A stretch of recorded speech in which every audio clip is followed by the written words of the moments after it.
was excited it went out. You never know on these windy, chilly nights what that ball's going to do when you hit the center here.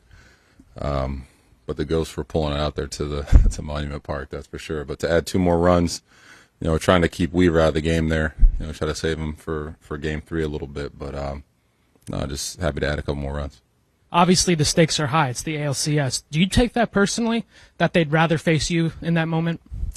No, it's win or go home. Everything's on the line here. So it's just about you got to come up in that spot. In that spot, less than 2, bases loaded. I'm trying to get something out to the outfield or drive some runs in. And, luckily we were able to get 1 run there and just pass it along. But, every out, every inning, the first inning, everything's important. So, they're trying to grab a couple outs there with a double play in that situation, but we were able to scratch out a run.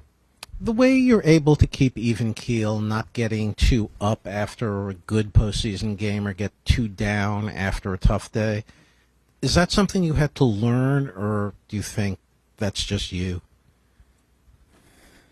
I think that's what playing 162 games, getting beat up, the ups and downs of that. You learn that you can't ride the highs.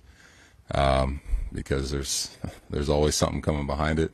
It's a tough game. It's a humbling game. You can go out here and be 4 for 4 one day, and the next day you're 0 for 4, and you lose the team the game. So, I've been on the losing side of a lot of postseason games, and those are tough. And I've been on the other side of some good wins. But all that matters is we went out there and took care of business, and we got to move on to the next one. So it's we won this game, but it's over with. Now we got to focus on Game 3. Do you think you had that attitude when you were first in the postseason, or did you learn that over the years?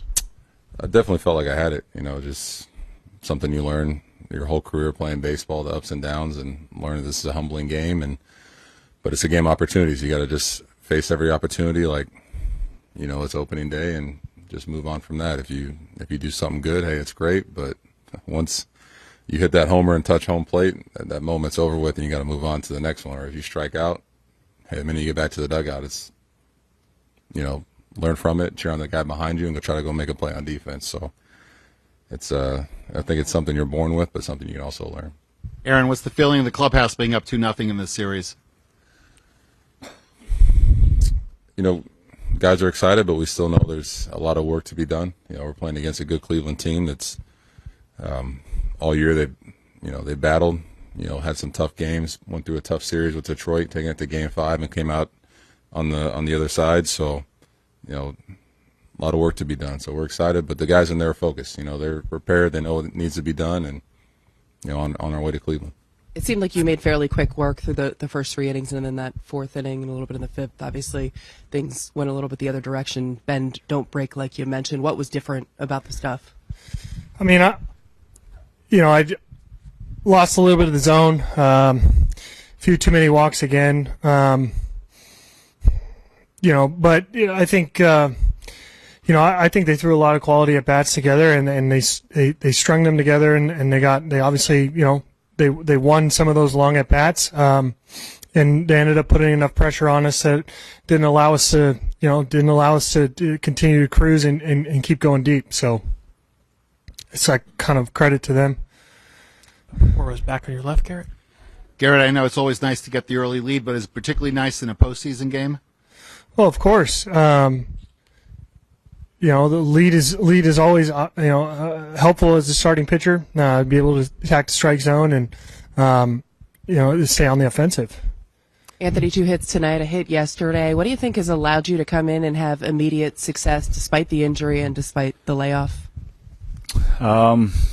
Just stayed with it. The ALDS, tried to keep my adrenaline as high as I could for the guys in the dugout the entire time, and just stay locked in and focused on every guy's at bat and how they were pitching them, just to stay in the flow of the game. And with an injury like this, there's not a lot I can do in between games, so it's just recovery, and less is more at the plate. So just really trying not to hurt it. How does it feel after 2 games? It feels good. It feels,